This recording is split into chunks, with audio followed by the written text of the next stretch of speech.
Nah, ini kita sudah live di Facebook saya ini, Pak. Oke. Sebentar, saya tak setting Facebook saya dulu. Oke.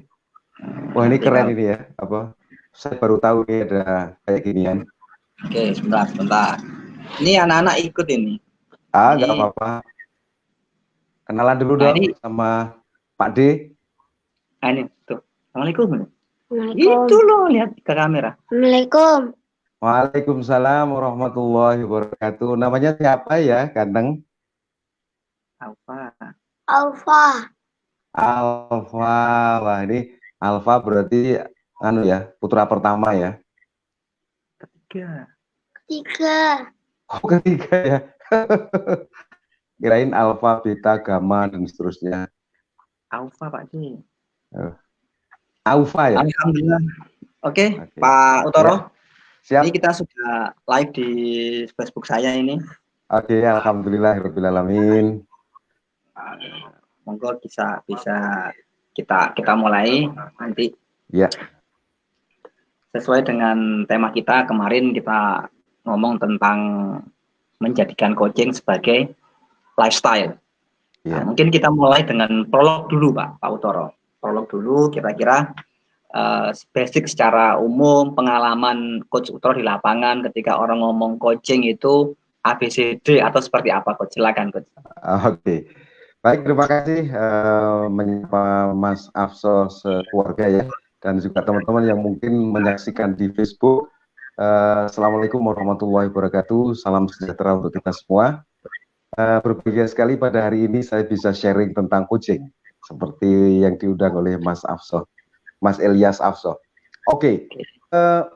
Kalau kita berbicara tentang coaching, yang saya dengar dari beberapa orang yang sharing ke saya, coaching ini seolah-olah sesuatu yang eksklusif, gitu ya. Sesuatu yang eksklusif. Coaching hanya bisa dilakukan oleh seorang coach yang punya keahlian tertentu. Padahal sebenarnya coaching ini adalah life skill atau keterampilan yang bisa dilakukan oleh siapapun, seperti halnya kita memasak. Alat bisa karena biasa. Nah, untuk mempercepat alat bisa karena biasa, biasanya dilakukan training atau mentoring. Saya ingat ketika mungkin kita semua bapak-bapak yang menyaksikan ketika kita memasak di dapur ya, di awal-awal kita memasak mungkin ada perasaan kiku, kemudian kalau kita masak telur atau goreng telur gosong dan sebagainya, karena kita belum terbiasa dengan skill memasak atau skill cooking gitu ya.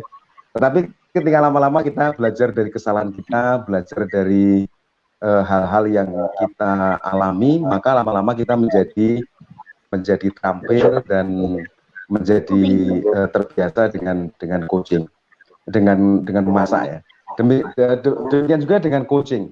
Sebenarnya semua orang bisa melakukan coaching asal mereka tahu tentang cara-caranya, mereka tahu tentang tujuannya, mereka tahu tentang prosesnya, mereka tahu tentang mana yang sebaiknya dilakukan dan sebaiknya tidak dilakukan, dan mengetahui ukuran keberhasilannya, maka sebenarnya setiap orang sudah bisa melakukan coaching. Kemudian alasan ya. Oke, Coach Utoro. Ini saya garis bawahi bahwa untuk melakukan coaching itu orang tidak harus ikut kelas sertifikasi dulu, apa secara formal atau seperti apa, Pak Utoro? Ya, jadi saya mengibaratkan seperti memasak tadi. Kalau kita mengharapkan bahwa hasil dari proses memasak itu ya oke, ini adalah sekedar hobi, sekedar untuk membantu istri supaya ringan pekerjaannya, maka kita bisa melakukannya dengan learning by doing.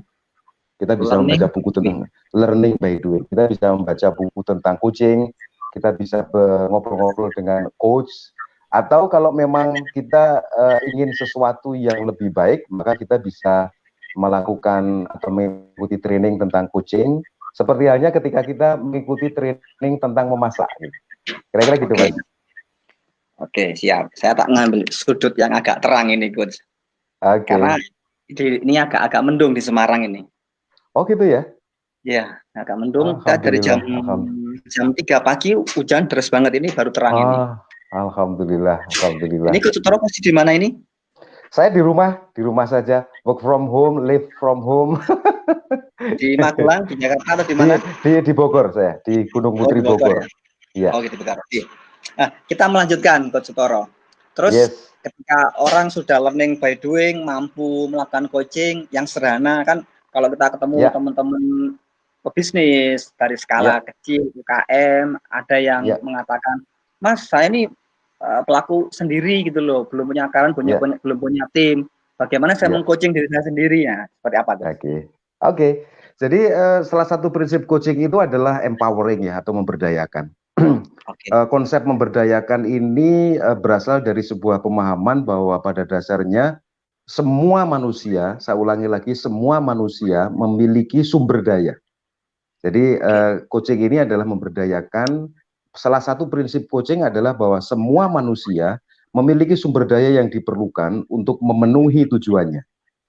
Jadi kalau tadi ada contoh, misalnya saya seorang penggiat UMKM, saya baru memulai usaha, kemudian bagaimana saya melakukan coaching untuk diri saya sendiri, maka ada dua pertanyaan penting yang perlu diajukan untuk diri sendiri.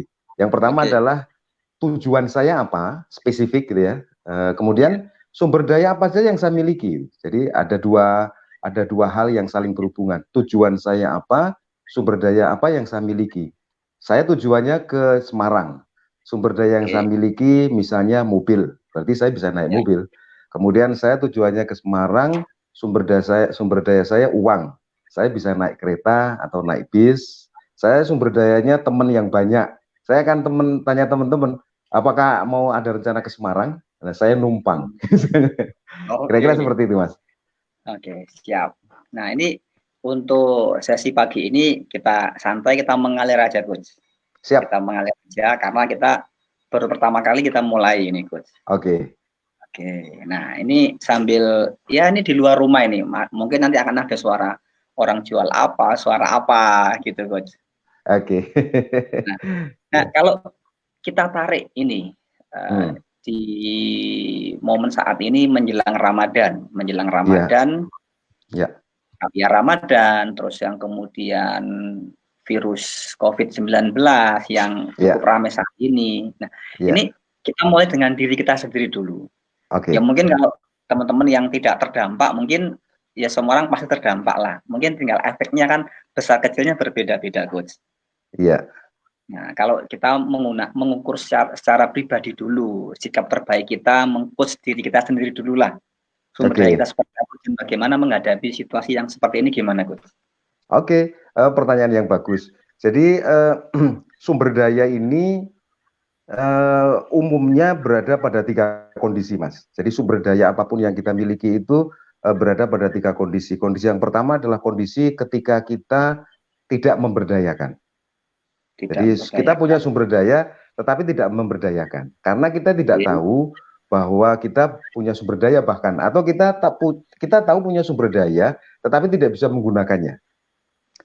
Kemudian kita juga tahu punya sumber daya tetapi kita tidak tahu bagaimana memanfaatkan, mengoptimalkan kegunaannya, memberikan added value. Itu yang pertama.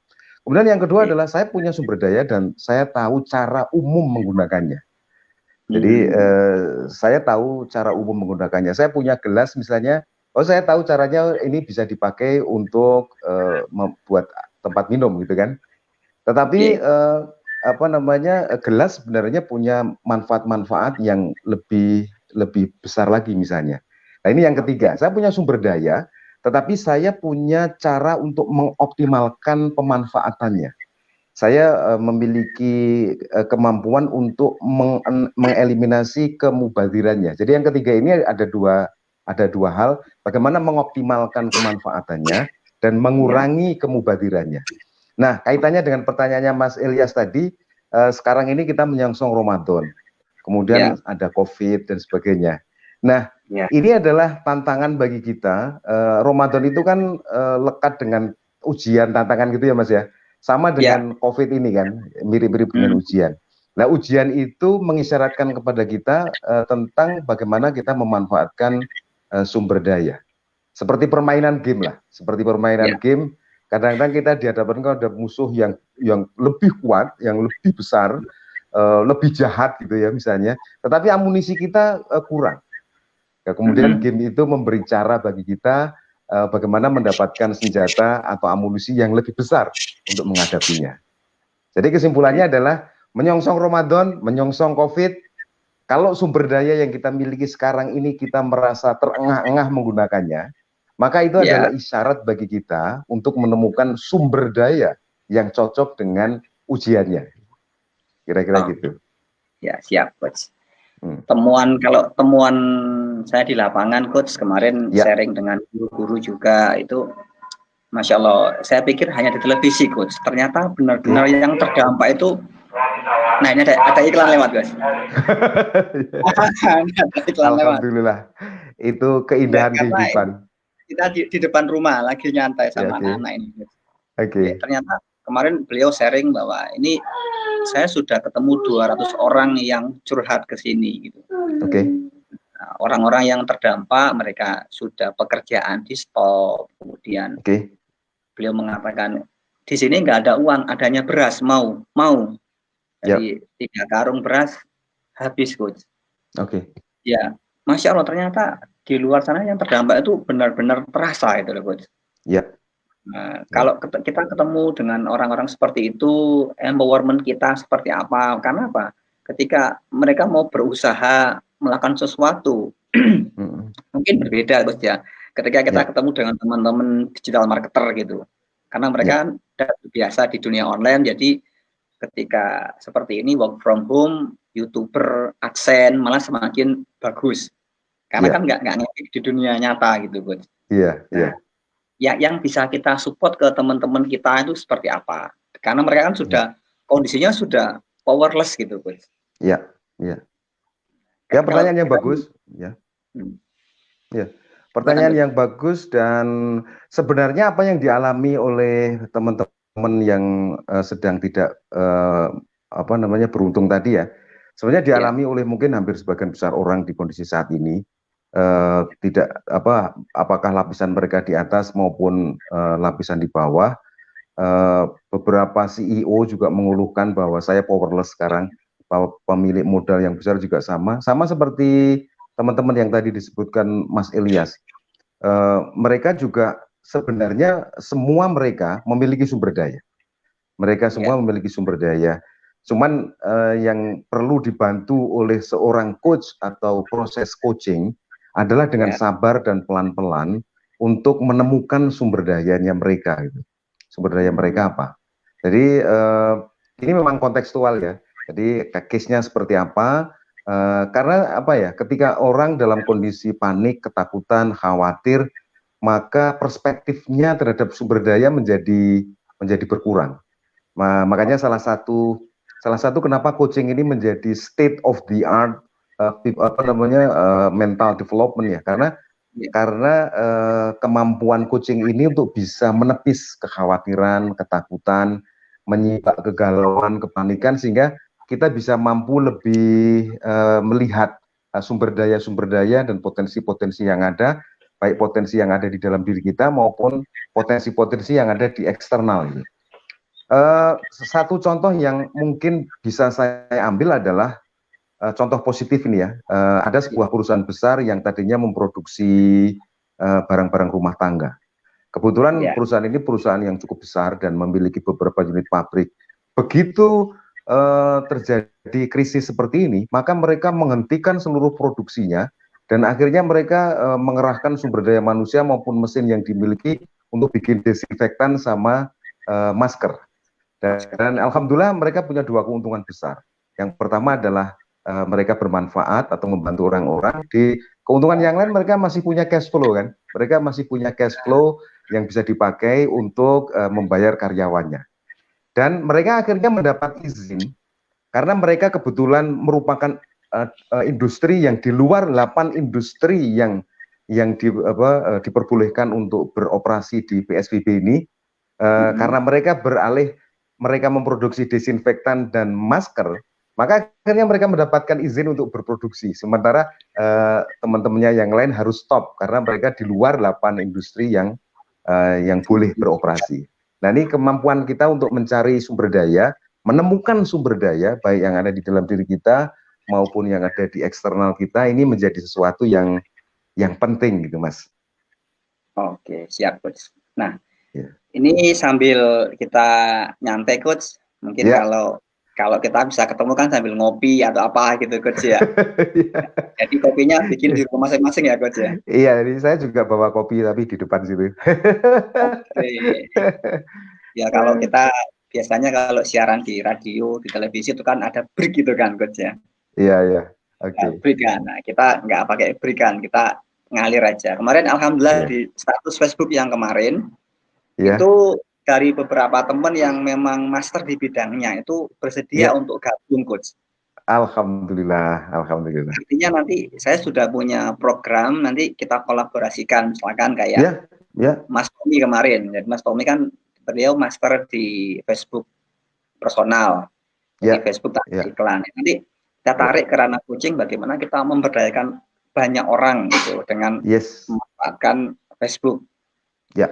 Nanti kita hubungkan titik-titiknya sehingga bisa ketemu yang pertama. Yang kedua ada Pak Triwayudi dengan kursus bersyukurnya, bagaimana orang bisa bersyukur melalui metode coaching dari sudut pandang beliau seperti apa, kita tarik ke coaching seperti apa gitu. Alhamdulillah teman-teman banyak yang bersedia Coach. Nanti tinggal kita invite, tapi untuk pagi ini kita duet dulu lah sambil menunggu dari teman-teman yang lain. Ya ini yang view kan belum banyak, nggak apa-apa. Kita lanjutkan aja Coach. Kita lanjutkan aja. Kita saling memberdayakan. Oke. Pertanyaan berikutnya Coach, gini. Siap. Pertanyaan berikutnya, saya tertarik dengan yang Coach Uttoro lakukan ketika orang lebih banyak meng-coach itu adalah orang-orang yang terdampak langsung, sedangkan ada level-level tertentu yang tidak tersentuh oleh coaching. Seperti apa itu? Oke. Seperti yang saya ceritakan tadi malam bahwa sebenarnya ini bukan sesuatu yang disengaja ya. Karena waktu itu kebetulan saya bersama-sama dengan teman-teman dari MCF Meta Coach Foundation, salah satu organisasi di bawah Neurosemantik. Kita berniat sejak mungkin sebulan terakhir ini melakukan pro bono coaching untuk orang-orang yang terdampak krisis ini. Kemudian di tengah jalan saya melakukan coaching kepada teman-teman di lapangan, ada yang UMKM, salesman, ada yang anak baru lulus dari SMA dan bingung gimana ini, ada pandemi, kuliahnya stop dan sebagainya, dia galau, terus kemudian dia ngontak saya, kemudian kita melakukan coaching. Namun di tengah-tengah itu kebetulan ada beberapa teman-teman atau temannya teman yang mereka dari level CEO, C-level, business owner yang kontak saya. Jadi mereka ternyata juga sama seperti teman-teman yang lain, cuman dengan level yang berbeda, dengan sifat yang berbeda. Mereka juga mengalami kegalauan yang luar biasa ya. Banyak di antara mereka yang terpaksa harus mem-PHK ratusan atau bahkan ribuan karyawan yang itu sebenarnya tidak sesuai dengan hati nurani mereka. Sementara kalau seandainya diteruskan, misalnya tetap mempertahankan para karyawan, kondisi usaha juga tidak memungkinkan. Nah, posisi-posisi seperti itu memposisikan mereka untuk memiliki teman berpikir atau thinking partner atau coach sebenarnya yang mampu menjadi mitra berpikir, menemani mereka berpikir. Bahkan salah satu feedback yang saya terima dari salah satu di antara mereka itu adalah ketika saya tanya, Pak, apa yang Bapak ambil manfaat dari proses coaching ini? Ada satu jawaban yang cukup mengejutkan saya yang tidak pernah saya dengar sebelumnya. Jawabannya adalah, Coach, saya jadi punya nyali. Saya sebelumnya nggak punya nyali sama sekali. Tetapi ngobrol dengan Coach Uttoro, saya menjadi lebih punya nyali untuk menghadapi tantangan ini atau menghadapi ujian ini. Kemudian saya tanya ke beliau, apakah sebelumnya Bapak nggak punya nyali sama sekali? Sebenarnya saya mungkin punya nyali, tetapi nyali itu tertutup oleh sesuatu, dan obrolan kita ini sepertinya membuka unlocking, unleashing, nyali itu. Jadi nyali itu sebenarnya adalah sumber daya juga, Mas. Saya punya nyali, saya punya sumber daya yang paling keren itu menurut saya adalah nyali. Nyali. Itu Mas mungkin. Oke, siap. Nyali. Nah, terus kalau gini Coach, kita kembali ke menjadikan coaching sebagai lifestyle. Ya. Lifestyle. Nah, coaching menjadi sebagai lifestyle. Kita tarik yang paling dekat dengan kita adalah keluarga kita. Ya. Nah, kalau kita ngomong dunia parenting, bagaimana saat ini Coach, banyak orang tua itu yang curhat sama saya. Oke. Tangga kanan kiri dan orang-orang yang ketemu, anaknya kecanduan gadget. Oke.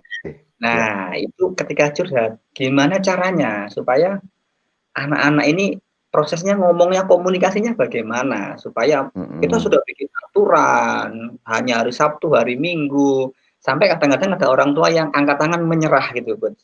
Menyerah, ya sudahlah namanya anak-anak. Nah, oke, kalau pendekatan coaching dari orang tua ke anak seperti apa? Iya, pertanyaan yang bagus dan cerita itu menguatkan tentang pentingnya coaching. Jadi beberapa teman coach mereka mengantagoniskan atau melawan katakan antara coaching ini dengan instructing. Jadi coaching ini adalah sebuah instructing, menginstruksikan, memerintahkan, menekan, menyuruh gitu ya. Lah coaching ini adalah memberdayakan dari dalam, inside out gitu. Nah, persoalan seperti anak-anak yang kecanduan gadget ini kan sebenarnya sama dengan persoalan seorang leader di sebuah perusahaan yang memiliki tim yang kecanduan kecanduan telat kerja misalnya, atau kecanduan memikirkan sesuatu yang di luar pekerjaannya gitu. Nah, ini sama-sama saja.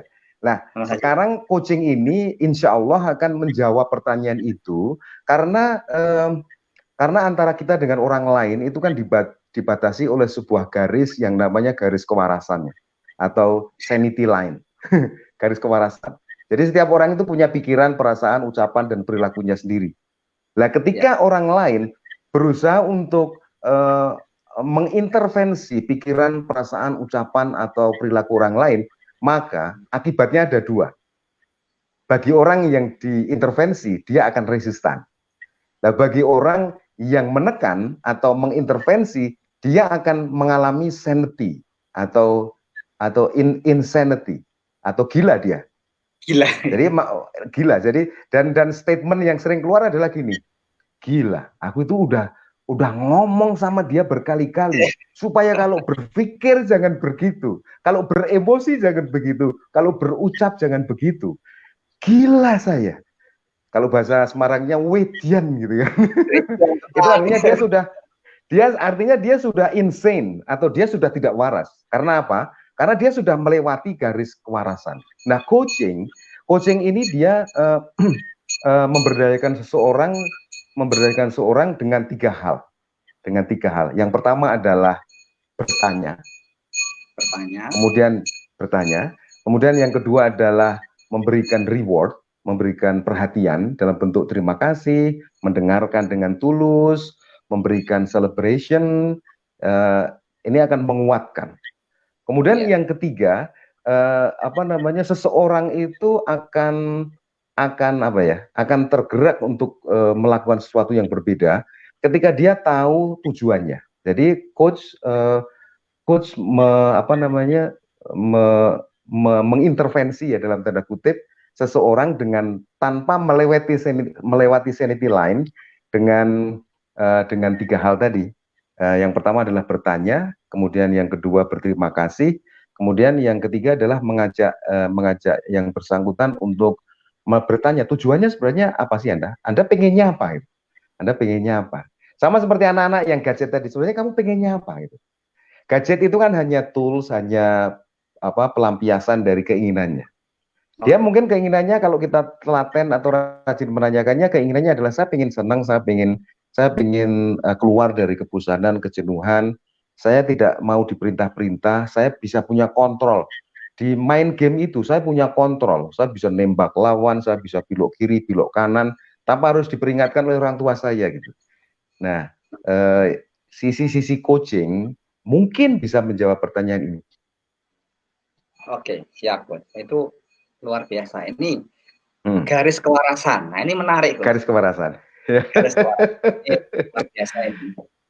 Nah, kalau kita ngomong garis kewarasan, mungkin dapat didetailkan, Coach. Garis kewarasan itu apakah ada kayak berbentuk atau tidak, jaraknya seperti apa, warnanya bagaimana gitu, Coach. Ini mau pandangan orang awam lah gitu.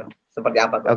Oke. Jadi garis kewarasan ini adalah garis imajiner ya, garis imajiner atau garis abstrak yang memisahkan kita dengan orang lain atau dunia luar. Jadi saya konsep tentang saya, konsep tentang self esteem sebenarnya ya, konsepnya si Viktor Frankl itu, saya dengan yang bukan saya itu dua hal yang berbeda. Saya pakai baju, saya dengan baju saya ini berbeda. Jadi saya adalah saya dan ada sesuatu di luar saya yang batasnya adalah kulit-kulit tubuh saya ini. Saya yang berada di dalam diri saya punya kontrol yang full atas pikiran saya, perasaan saya, ucapan, dan perilaku. Kemudian di beberapa training saya 4 hal ini yang biasa saya singkat PRUL ya, PRUL, itu saya tambahi dengan 2 lagi, yaitu sosial dan spiritual. Karena ternyata di luar pikir, rasa, ucap, laku itu, manusia juga punya sumber daya yang lain, yang namanya spiritual dan sosial. Hablum minallah, hablum minannas. Nah, ketika kita berniat untuk mengendalikan apa yang saya pikirkan, apa yang saya rasakan, apa yang saya ucapkan, dan apa yang saya lakukan, ini berada di dalam kontrol saya. Remote kontrolnya ada di dalam diri saya. Nah, sementara orang lain itu punya pikiran, perasaan, ucapan, dan perilakunya mereka sendiri, yang hanya mereka yang bisa mengontrol. Kalau kita berusaha untuk mengontrol dengan remote control, maka ibaratnya seperti ketika kita mau menyalakan TV, tetapi remote-nya baterainya habis gitu. Pernah Mas kayak gitu Mas? Mau nyalakan TV gitu ya, baterainya habis, TV-nya nggak nyala-nyala. Apa yang terjadi?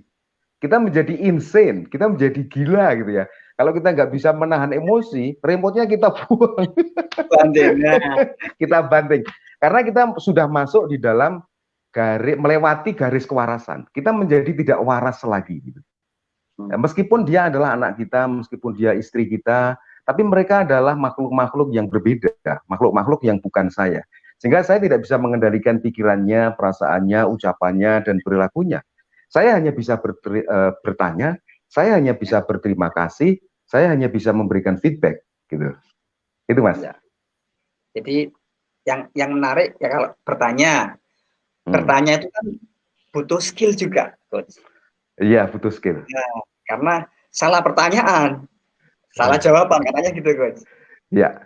Jadi ada kata pepatah mengatakan malu bertanya, sesat di jalan. Banyak tanya dipukuli orang gitu, Coach. Nah, itu pertanyaan yang bagus. Bertanya itu sebenarnya skill yang sederhana, Mas. Dia menjadi skill yang complicated karena kita membuatnya complicated. Jadi kalau di neurosemantik model yang kita pakai untuk bertanya itu adalah anak-anak. Jadi anak-anak yang bertanya. Anak-anak yang bertanya itu ada 3 hal. Pertama, otentik. Dia otentik. Dia memang benar-benar bertanya. Kemudian yang kedua, penasaran. Dia memiliki rasa penasaran. Kemudian yang ketiga, dia menggunakan logika sederhana gitu. Dia menggunakan logika sederhana untuk mengevaluasi jawaban atau mengevaluasi calon pertanyaan. Gitu. Jadi kayak anak-anak misalnya bertanya tentang anak saya itu sekarang lagi sering bertanya, Pak, kenapa sih sebelum tahun 0 itu masih ada kehidupan gitu. Padahal kan sebenarnya tahun 0 itu nggak ada kehidupan gitu. Dia bertanya seperti itu. Dan saya senang menjawabnya karena dia bertanyanya otentik. Dia bertanyanya otentik, kemudian penasaran, dan dia menggunakan logika sederhana. Sesuatu itu, kebetulan dia lagi belajar matematika kan, ada sebuah garis positif, negatif itu ya. Dan di belakang 0 itu kan negatif itu. Lah kenapa tahun sebelum 0 itu ada kehidupan? Mestinya kan bukan 0. Gitu Mas. Wah, itu luar biasa ya. Iya.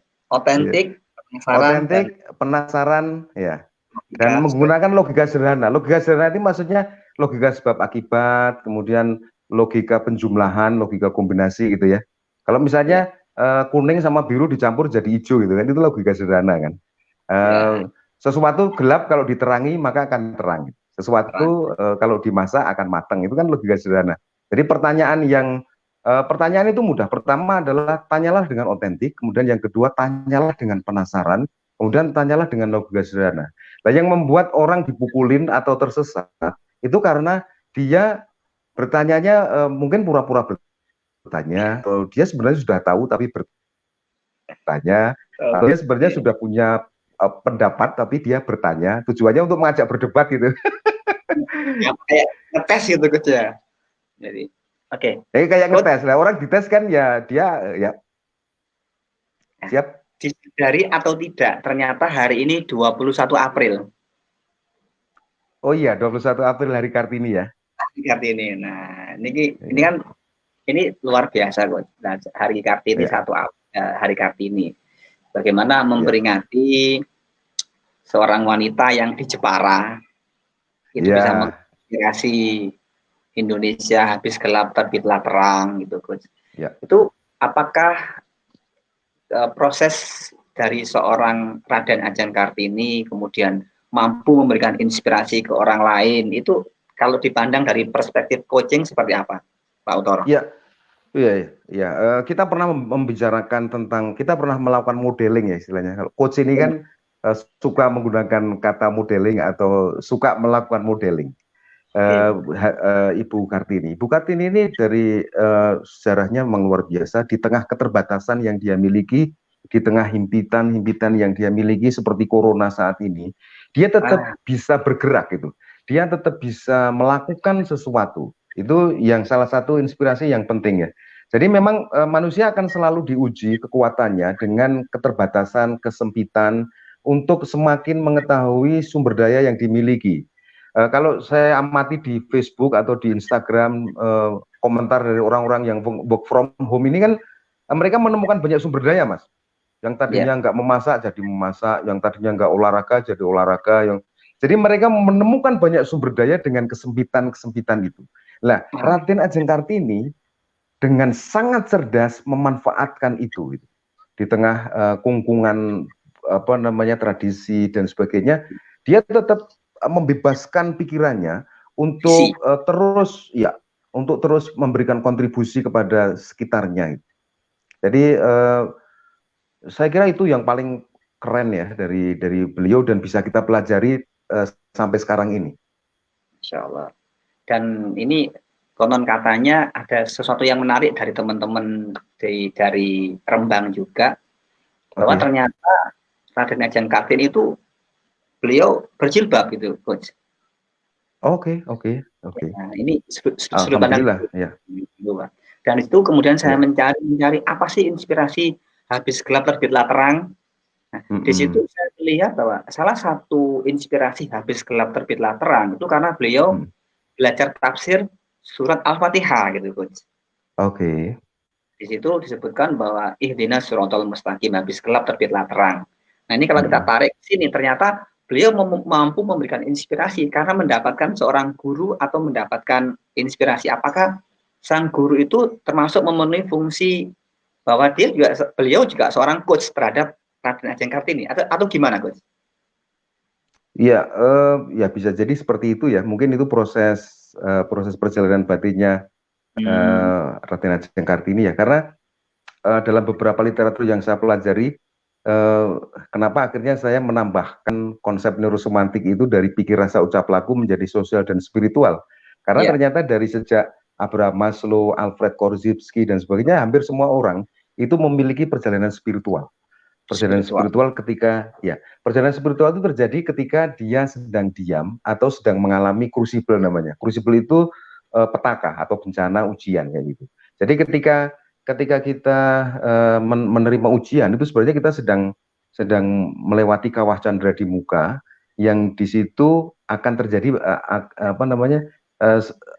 kalau saya menduga ya Allah Subhanahu wa taala itu sedang memperjalankan kita ke perjalanan spiritual gitu, perjalanan spiritual seperti ketika Kanjeng Nabi Muhammad SAW Isra Mi'raj itu kan terjadi ketika beliau ditinggal oleh pamannya, ditinggal oleh istrinya, tidak terima di Taif dan sebagainya kayak gitu ya. Kemudian akhirnya terjadilah perjalanan spiritual ya. Jadi bisa saja dia melalui proses coaching, tapi perjalanan spiritual itu sendiri menurut saya coaching juga menurut saya. Coaching apa ya? Banyak orang yang nggak setuju dengan istilah saya ya. Saya menyebutnya perjalanan spiritual itu adalah coaching langsung kita dengan Allah Subhanahu Wa Taala. Jadi kalau kita deres Quran itu Mas, kalau kita deres Quran itu kan sebenarnya di dalamnya banyak bahasa-bahasa pertanyaan, bahasa coaching gitu ya. Yang kalau saya merasakan itu ya, saya itu punya kebiasaan gini. Saya membaca Al-Qur'an urut gitu ya, dari juz 1 sampai juz 30. Kemudian nanti di kala tertentu saya ini yang ngajarin teman saya dulu di AIN Semarang itu ngajarin begini. Kamu sempatkan membaca Quran itu dengan sembarang membukanya random gitu. Jadi pokoknya bismillah baca Al-Fatihah, Qurannya dibaca random gitu ya. Nanti ketemu surat berapa, ayat berapa, kemudian baca dari sudut kanan sampai sudut kiri bawah gitu. Kemudian artinya dirasa-rasakan, itu saya merasakan itu kayak pas banget gitu loh dengan apa yang saya alami gitu ya. Seperti saya melakukan coaching gitu, atau saya sedang menjadi klien dari seorang maha coach gitu ya, Allah Subhanahu Wa Taala yang mengcoach saya melewati Al-Quran itu gitu. Itu hanya perasaan saya aja. Ya, nanti bisa jadi model baru pemberdayaan lah coach untuk spiritual kita. Nah sekarang kita tarik lagi, kita muter lagi ke hal yang lain, kembali ke corona. Corona kan dari pikiran, rasa, ucap dan laku, sosial, spiritual. Dengan adanya pandemi seperti ini, banyak orang secara sosial kan jarang bertemu, tatap muka jarang bertemu. Tetapi anehnya malah semakin ngumpul di online gitu, Coach. Mulai rame-rame di Zoom, WA, macam-macam banyak lah. Nah, kita di Facebook aja kok, yang orang bisa akses gitu kan. Karena saya berpikirnya gini, ini berpikirnya cara sederhana lah. Kalau kita harus daftar lewat WA, kemudian invite ke Zoom dengan kode-kode yang mungkin bagi orang-orang yang terbiasa oke lah gitu, tapi bagi orang yang tidak terbiasa, wah repot ini, belum lagi kayak ini. Sudahlah, kita pakai Facebook aja lah yang lebih mudah, yang dapat diakses banyak orang kan gitu. Harapannya dengan seperti ini mudah-mudahan banyak teman-teman yang dapat mengambil hikmah dari sharing kita yang sederhana seperti ini, Coach. Amin. Ya. Kan beda, ini wajahnya kan berbeda. Aku kan kelihatan terang benderangnya kan agak gelap ini. Iya. Yang penting apa? Yang penting niat awal kita berbagi, berkontribusi, terus jalan, Coach. Yes, itu yang penting. Sekarang kita tarik kembali lagi ke coaching sebagai lifestyle. Coaching sebagai lifestyle, ada langkah pertama. Langkah pertamanya seperti apa, Coach? Pertanyaan yang bagus. Jadi ketika kita berbicara coaching sebagai lifestyle, sebenarnya aktor utamanya adalah memberdayakan ya, pemberdayaan diri maupun pemberdayaan orang lain. Nah, kalau kita mengupas arti dari pemberdayaan ini, karena ini langkah pertamanya adalah mengetahui memberdayakan itu apa artinya gitu kan. Jadi memberdayakan itu kan kalau kita lihat dari kamus bahasa Indonesia, yang pertama artinya adalah bagaimana kita memiliki kemampuan untuk bertindak gitu. Mungkin banyak hal yang ada di dalam pikiran kita yang bagus-bagus mungkin ya, yang kreatif, kalau seandainya dijual itu akan booming misalnya, tapi nggak kita lakukan, hanya ada di dalam pikiran kita karena kita tidak bertindak gitu. Jadi berdaya itu adalah saya mampu untuk bertindak. Saya mampu untuk bertindak, mengejawantahkan apa yang ada dalam pikiran saya, itu yang pertama. Kemudian yang kedua, ini saya merujuk kepada Kamus Bahasa Indonesia. Kemudian yang kedua adalah kekuatan atau tenaga. Jadi kekuatan atau tenaga ini kan sama juga sumber daya yang bisa on atau bisa off gitu ya. Kalau kita punya aki itu Mas, itu mungkin tenaganya bisa melakukan apa aja ya. Tapi kalau nggak di-on kan, disambungkan dengan kabel, juga nggak ada artinya gitu kan. bensin gitu ya. Sekarang bensin bahan bakar minyak mentah tadi pagi saya nonton di TV harganya pertama kali dalam sejarah harganya minus, Mas. Harga crude oil itu minus. Karena apa? Karena oversupply, nggak ada yang pakai gitu. Jadi sesuatu yang tidak dipakai, ya dia nggak akan punya energi atau tenaga. Sama dengan diri kita punya tenaga yang luar biasa, kita punya kemampuan yang luar biasa. Buktinya kemarin nggak pakai Zoom, sekarang bisa pakai Zoom. Kemarin nggak pakai online meeting, sekarang bisa kan? Karena kita punya tenaga untuk ke sana. Jadi tenaga atau kekuatan itu adalah sesuatu yang perlu di-on-kan. Kadang-kadang kita tidak tahu. Saya tadi apa namanya, ini hanya menduga aja ya Mas, menduga, semoga aja salah. Teman-teman yang tadi nggak lagi tidak beruntung tadi misalnya, itu mungkin mereka tidak tahu bagaimana meng-on-kan tenaga yang dia miliki di dalam dirinya atau power yang dia miliki, gitu. Sehingga mereka menjadi powerless, gitu. Kemudian yang ketiga adalah strategi. Kita sudah punya kemampuan untuk bertindak, kita sudah punya tenaga untuk melakukannya, sepertinya sudah cukup kan? Tetapi kalau kita tidak punya strategi atau urutan proses, kalau di NLP urutan proses gitu ya, test in test out, maka nanti bisa keliru gitu, bisa nabrak-nabrak, bisa kejeglong, bisa salah arah dan sebagainya. Jadi yang ketiga ini adalah coaching itu bisa kita pakai untuk menanyakan, oke, Anda tadi saya dengar sudah memiliki kemampuan untuk melakukannya, Anda sudah punya tenaga untuk menggerakkannya. Tapi ngomong-ngomong, apakah Anda sudah punya strategi untuk melakukannya? Jadi strategi itu kalau saya menerjemahkan adalah persiapan yang kita pakai untuk mensukseskan rencana, itu namanya strategi. Jadi kalau saya punya planning, maka saya punya planning untuk mensukseskan plan, itu namanya strategi. Nah kemudian yang keempat adalah akal, ikhtiar atau upaya untuk mencapai tujuan dengan berbekal apa yang ada gitu. Kadang-kadang kita berpikir begini, untuk mencapai tujuan, saya perlu mobil, saya perlu rumah, saya perlu lulus sertifikasi coaching dulu, saya perlu sertifikasi training, saya harus punya jam terbang dulu, itu kan. Saya membuat persyaratan-persyaratan yang terlalu kompleks dan mungkin saja nggak relevan gitu. Nah, coaching ini adalah sebuah seni bagaimana memanfaatkan yang ada aja gitu. Anda nggak usah berpikir yang macam-macam, yang ada aja sekarang ini, bagaimana kita secara kreatif mengoptimalkan untuk mencapai tujuan Anda yang tidak apa adanya. Tujuan kan boleh besar, sebesar-besarnya sejauh yang Anda bisa imajinasikan. Tetapi kalau tujuan yang besar itu disupport oleh traktor, oleh mesin-mesin yang besar, oleh uang yang banyak, ya apa? Apalah artinya ya, semua orang mungkin bisa. Tetapi coaching membantu seseorang untuk mencapai sebuah tujuan yang besar dengan sumber daya yang terbatas, dengan sumber daya yang apa adanya. Nah ini mungkin 4 hal ini yang langkah pertamanya 4 hal. Jadi langkah pertamanya 4 hal. Jadi langsung bersama. Sebenarnya 4 hal ini seperti ketika Nabi Muhammad merekrut sahabat pertama itu langsung 4 Mas, seret gitu. Kemudian gerakannya juga 4. Jadi ini pola 1-4. Pola 1-4. Bukan utara, timur, barat, selatan ya, Coach?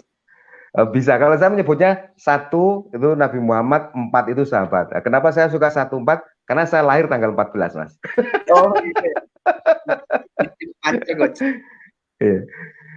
Itu Mas, langkah pertamanya itu. Semoga masih ingat tadi. Ya, yang pertama adalah bagaimana kita memampukan diri kita untuk mampu bertindak. Memampukan diri kita untuk mampu bertindak. Kemudian yang kedua, bagaimana kita pintar-pintar meng-on-kan tenaga saya. Saya itu sebenarnya termotivasi karena apa sih itu? Saya itu bisa melakukan sesuatu yang luar biasa itu karena apa? Saya sendiri yang tahu itu kan. Kemudian yang ketiga adalah bagaimana saya berstrategi gitu. Kemudian yang keempat adalah bagaimana saya menggunakan sumber daya yang apa adanya. Puasa itu nanti kita cocok banget Mas, karena puasa itu menurut saya adalah salah satu latihan yang paling keren untuk mencapai tujuan besar dengan sumber daya yang apa adanya. Kita pengen surga kan, tapi dengan perut yang lapar, ya kan, dengan malam yang tidak tidur gitu. Nah kalau misalnya kita mencapai surga dengan perut yang kenyang, malamnya tidur gitu ya wajar lah, semua orang mungkin bisa masuk surga gitu kan. Tapi kalau kita kita puasa dengan perut yang lapar, dengan keterbatasan gitu, dengan hanya badan kita aja. Membuat melambatkan diri, melambatkan gerak, itu malah membuat Iya, pikiran jernih gitu coach ya. iya betul. Betul. Nah ini tak terasa coach, ini jam berapa nih? Udah jam 8.52 coach. 8.52. Kita masih punya banyak waktu. 8 menit ya, Mas? Ada 45 menit, ya, sambil juga kita mengundang teman-teman yang lain, monggo yang mau Oke.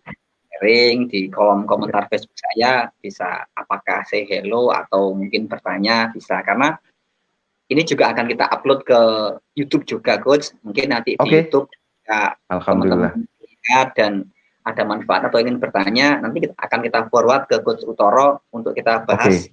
masa yang akan datang. Siap. Gitu, Coach. Dengan senang hati, dengan senang hati. Sebelum kita di sesi pertama ini, kita lanjutkan, masih ada waktu kan, Coach?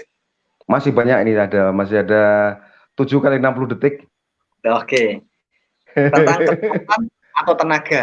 Kekuatan Ya. atau tenaga. Kalau baterai, Ya. laptop, HP, Ya. itu dipakai, tenaga kan melemah habis, Coach. Ya. Nah, lalu bagaimana mengisi baterai ini? Apakah Ya. baterai dari coaching dan baterai Ya. dari coach-nya? Dua-duanya imbang, Ya. sama-sama keisi gitu kan. Coach-nya Iya, betul. ya, melemah gitu. Nah, gimana, Coach? Ya. Ya, ada dua cara untuk mengisi tenaga ya. Jadi ada ada orang yang toward gitu ya.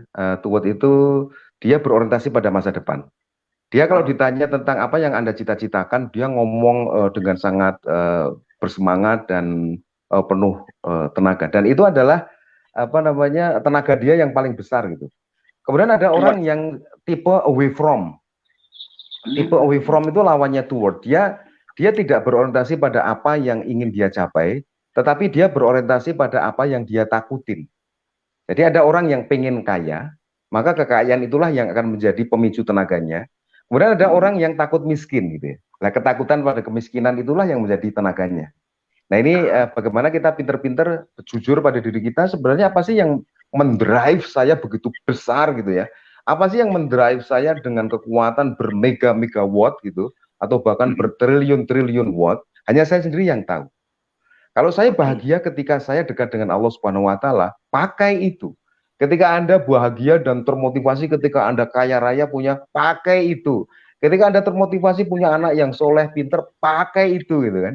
Tapi kalau Anda punya gerakan yang besar, tenaga yang besar karena Anda takut miskin, Anda takut tidak punya apa-apa, Anda takut masuk neraka, pakai itu gitu. Jadi itu adalah dua sisi cara untuk mendapatkan tenaga.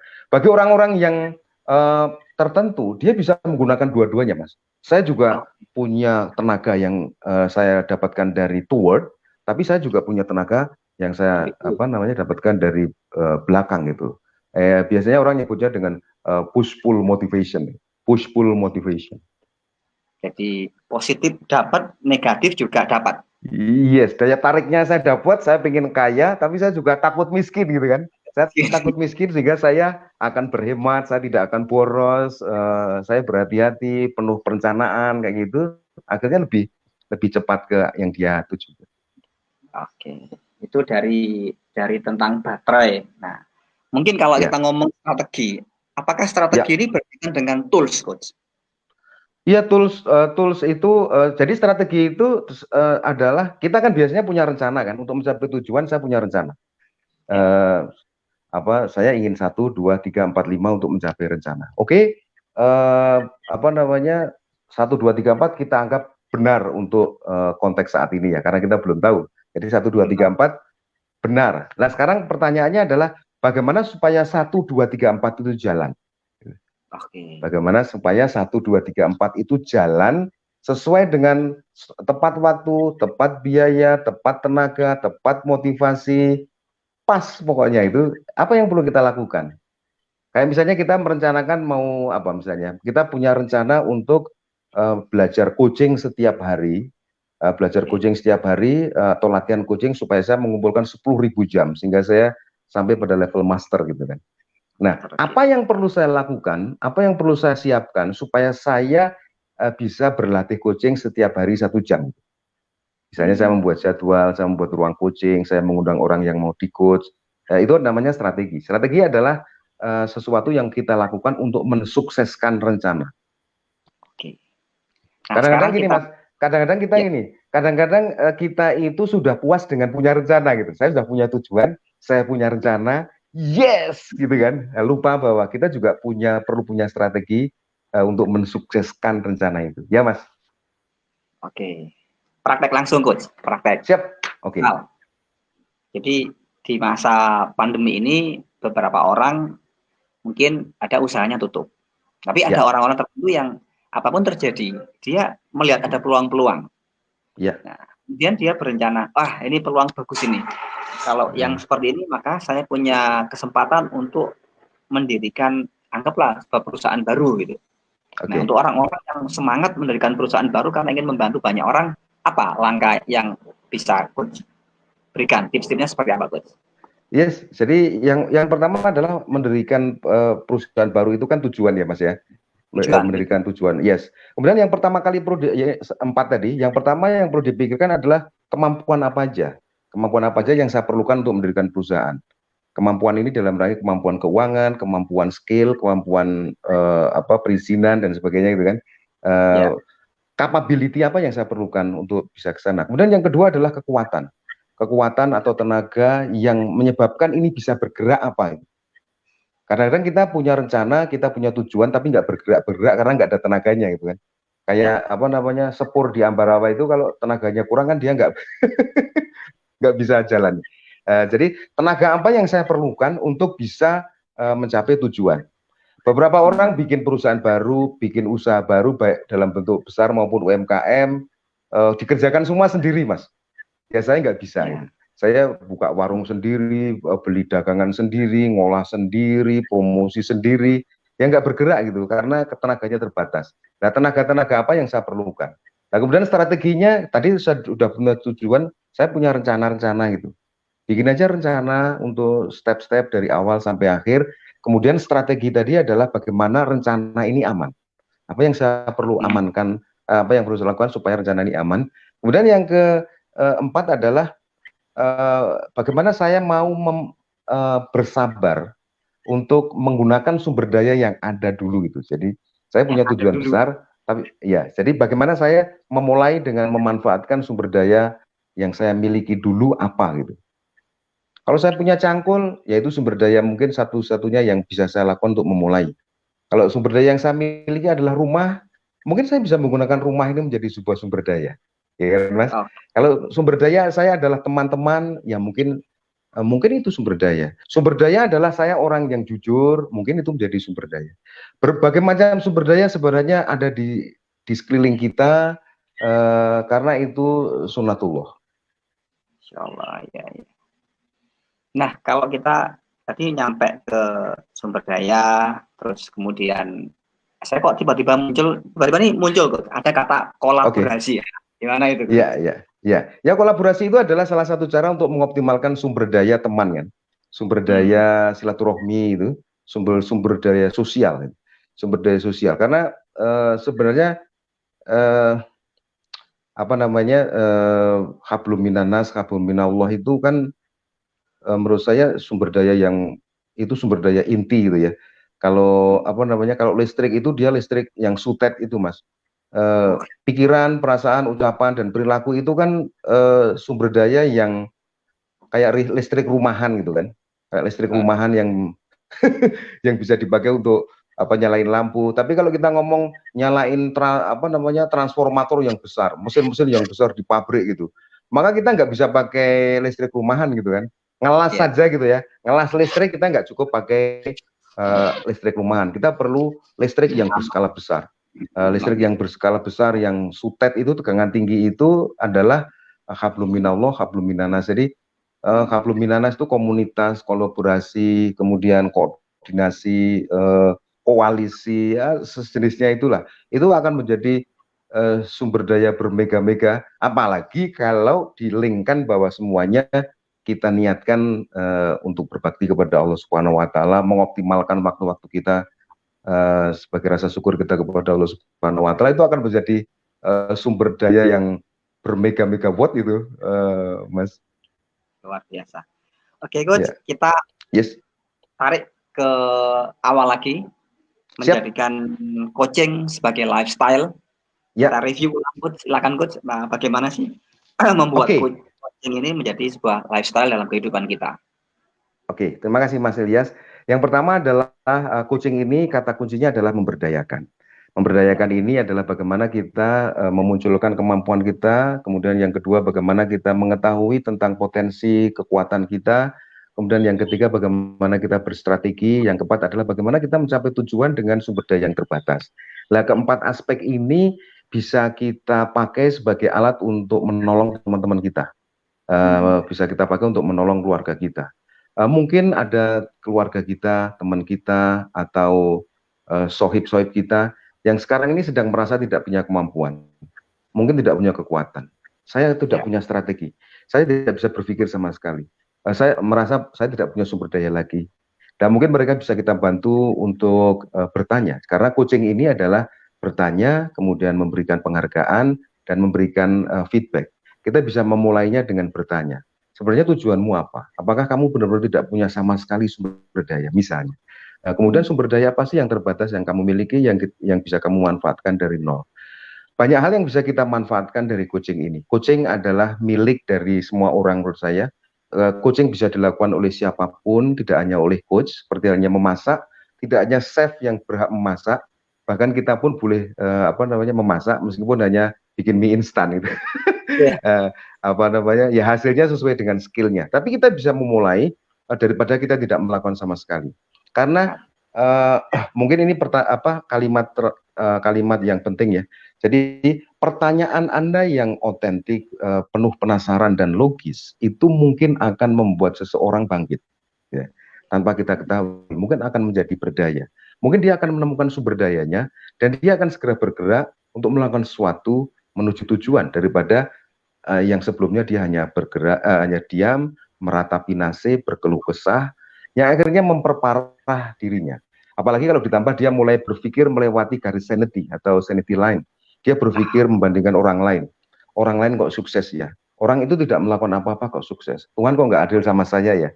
Jadi saya akhirnya berpikir kepada sesuatu yang di luar kendali saya. Saya telah melewati sanity line, garis kewarasan, dan saya menjadi makin tidak waras. Menjadi makin tidak waras.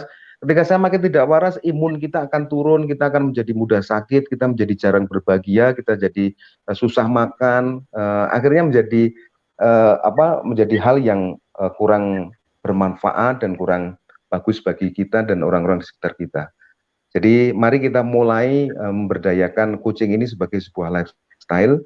Mari kita memberdayakan orang lain dengan tidak menyuruh-nyuruh, dengan tidak memberikan instruksi, dengan memaksa-maksa, tapi dengan bertanya, mendengarkan, kemudian memberikan feedback yang terbaik dengan cara yang santun dan bijaksana. Kemudian bagaimana kita memulai ini dari diri kita sendiri. Ketika kita lagi down, mari kita melakukan self coaching.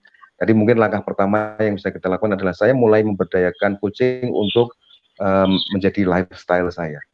Saya akan melakukan self coaching, kemudian saya akan membantu sahabat-sahabat dekat saya untuk lebih berdaya. Saya kira itu mungkin, Mas. Siap, terima kasih Coach Utoro untuk pertemuan terima kasih, Mas. Ini. Alhamdulillah. Kita cukupkan sampai di sini. Alhamdulillah. Alhamdulillah. Sampai ketemu besok lagi ya, berarti ya. Besok mudah-mudahan sinyalnya tidak seperti tadi pagi, mungkin apakah mendung atau tidak. Alhamdulillah tetap kita jalan, Coach. Kita tetap jalan aja. Sinyal apapun kita tetap jalan aja, Mas. Pagi, apakah ada tema khusus atau melanjutkan coaching sebagai lifestyle versi 2? Oke, kita bisa melanjutkannya. Kita mungkin bisa membahas satu-satu dari 4 hal tadi ya. Jadi tentang kemampuan, kemampuan, kekuatan, strategi, dan mengoptimalkan sumber daya terbatas itu mungkin nanti kita bisa lanjutkan satu persatu. Karena di dalamnya terhadap sub-sub yang cabangnya lumayan banyak untuk bisa kita sharing, Mas.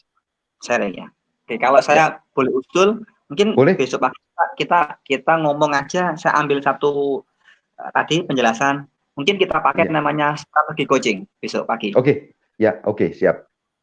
Oke, kita akhiri, Coach. Terima kasih, Mas. Assalamualaikum warahmatullahi wabarakatuh.